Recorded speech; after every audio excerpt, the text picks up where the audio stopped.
와, 이번에 보내주신 자료들 보니까요. 구조 설계의 진화에 대한 이야기네요. 특히 직관에서 통계로라는 부제가 모든 걸 말해주는 것 같아요. 네, 맞습니다.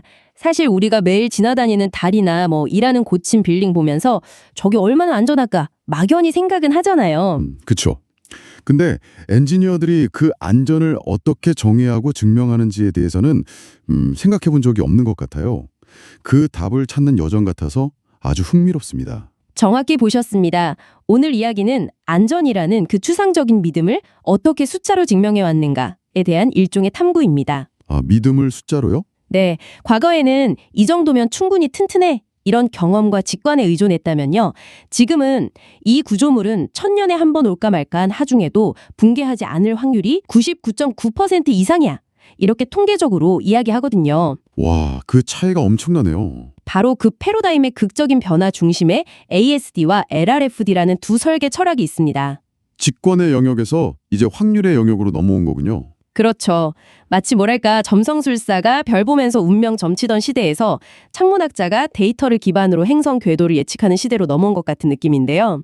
아주 좋은 비유입니다. 그럼 오늘은 그 여정을 한번 따라가 보죠. 오래된 방식인 ASD는 무엇이고 또 왜 한계에 부딪혔는지, 그리고 새로운 방식인 LRFD는 어떻게 그 한계를 극복했는지, 그런데도 왜 옛 방식이 여전히 우리 곁에 남아있는지 한번 깊이 파고들어 보겠습니다.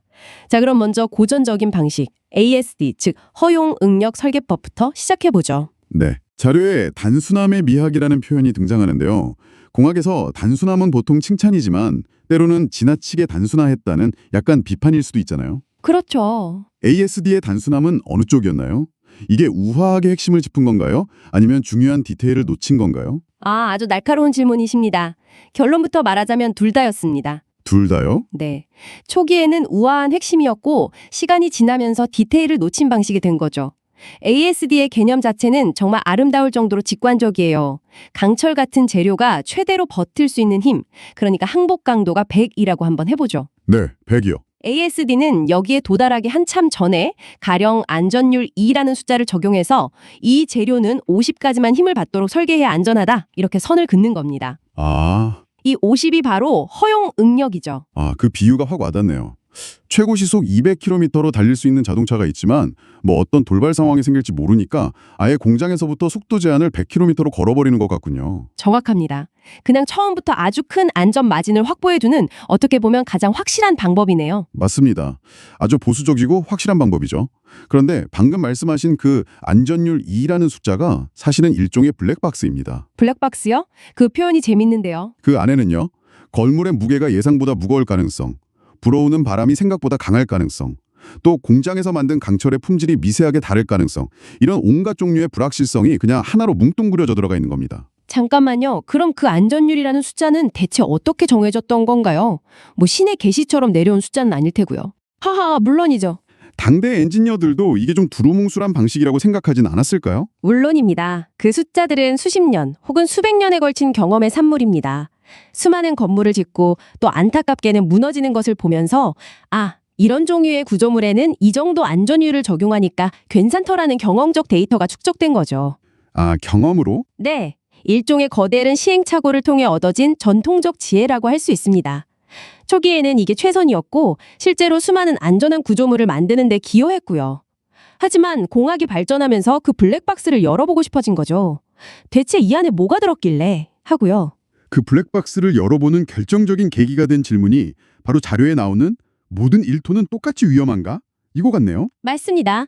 저울 한쪽에 예측 가능한 1톤짜리 쇳덩이를 다른 쪽에는 언제 어디로 튈지 모르는 흐릿한 1톤짜리 공을 올려둔 그림이 이게 모든 것을 설명해 주는 것 같아요. 이건 무게의 문제가 아니라 예측 가능성의 문제라는 걸 보여주는 거잖아요. 바로 그겁니다.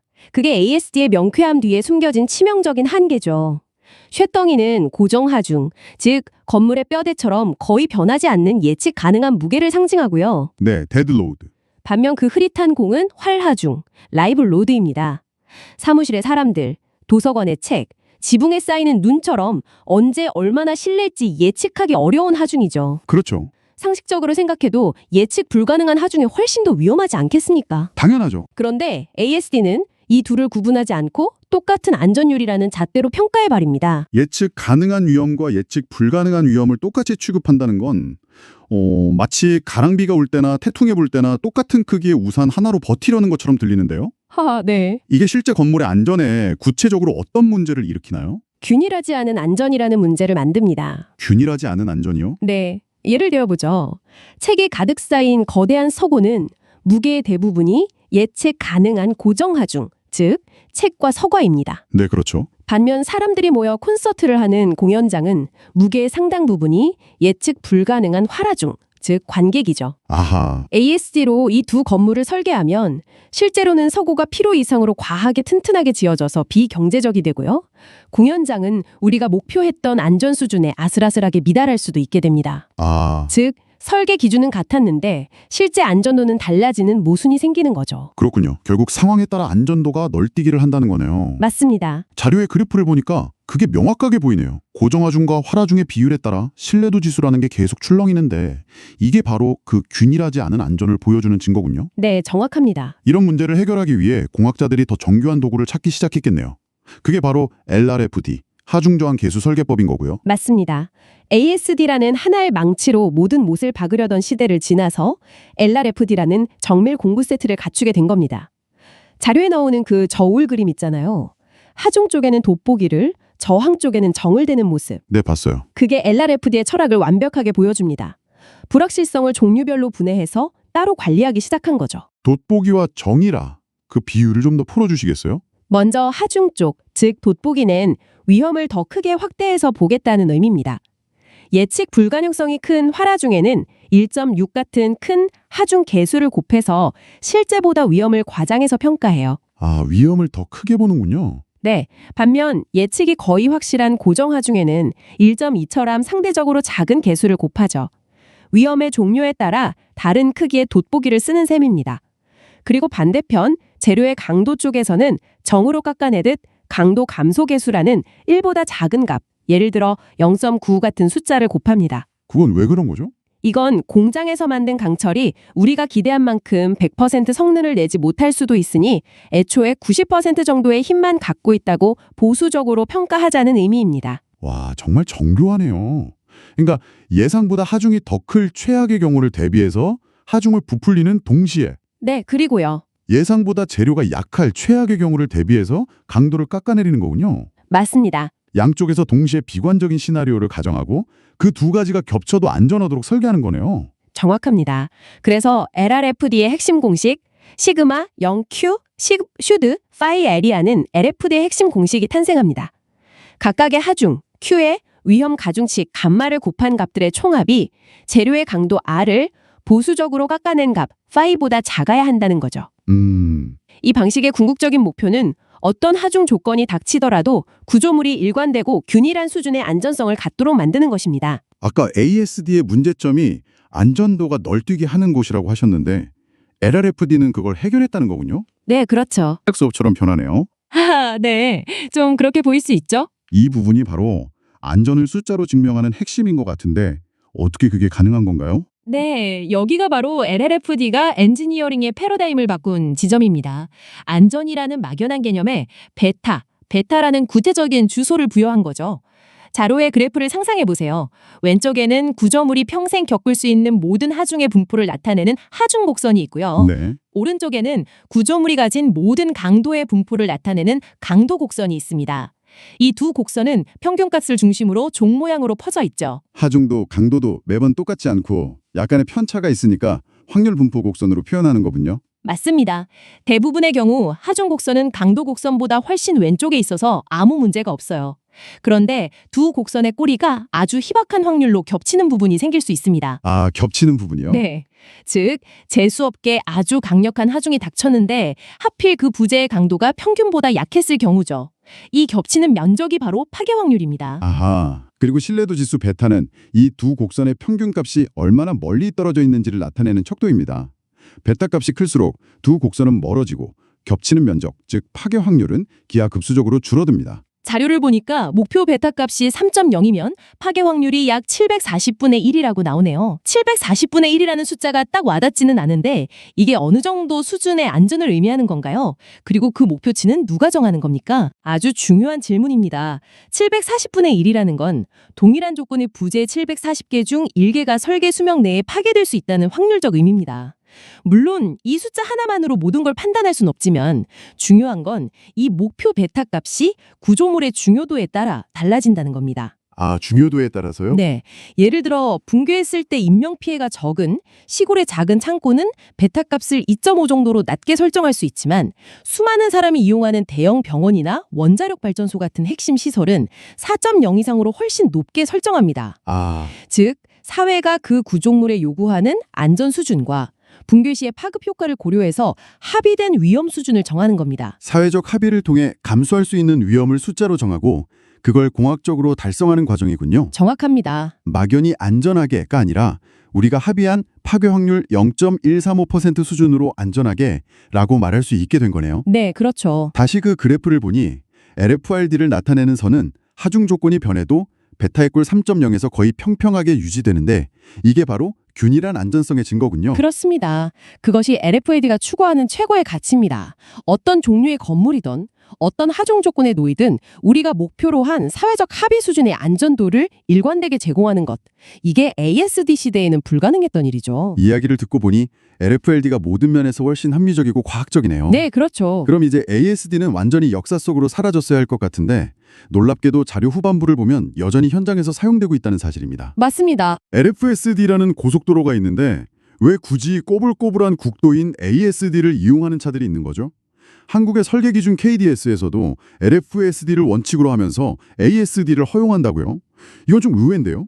이론의 완벽함과 현장의 현실성 사이에는 언제나 흥미로운 지점이 있죠. ASD가 여전히 명맥을 유지하는 데는 몇 가지 실용적인 이유가 있습니다. 네, 어떤 거죠? 첫째는 말씀하신 국도의 역할, 즉 전통과 효율성입니다. 수십 년간 현장을 지켜온 베테랑 엔지니어들은 ASD를 기반으로 한 직관과 경험적 노하우가 몸에 배어 있습니다. 아, 그분들에게는 그게 더 익숙하겠네요. 네, 그분들에게는 복잡한 계수를 곱하는 LFSD보다 단일 안전율을 적용하는 ASD가 훨씬 빠르고 직관적으로 구조를 파악하는 데 도움이 될 때가 있죠. 특히 아주 간단한 소규모 구조물에서는 굳이 LFSD라는 고성능 계산기를 두드릴 필요 없이 ASD 방식의 암산만으로도 충분히 안전한 설계를 할 수 있습니다. 모든 못을 박는데 자동타전기가 필요한 건 아니고 때로는 작은 망치가 더 유용할 수 있다는 말이군요. 네, 그런 셈이죠. 실용적인 측면이 있네요. 또 다른 이유가 있나요? 둘째는 사용성 검토라는 매우 중요한 영역 때문입니다. 사용성 검토요? 네, 구조 설계는 단순히 건물이 무너지지 않게 하는 강도 설계만 있는 게 아니거든요. 사람들이 건물 안에서 생활할 때 느끼는 불편함, 예를 들어 걸을 때 바닥에 출렁인다거나 바람이 불 때 건물이 너무 흔들리는 등의 사용성 문제도 검토해야 합니다. 아, 붕괴하냐 마냐가 아니라 얼마나 쾌적하게 쓸 수 있느냐의 문제군요. 사용하는 하중, 즉 사용 하중 상태에서 얼마나 변형되고 흔들리는지를 봐야 하죠. 아, 그러네요. 생존 시나리오가 아니라 일상생활 시나리오를 점검하는 거군요. 맞습니다. 그런데 이 사용 하중을 기준으로 검토하는 방식이 바로 ASD의 철학과 정확히 일치합니다.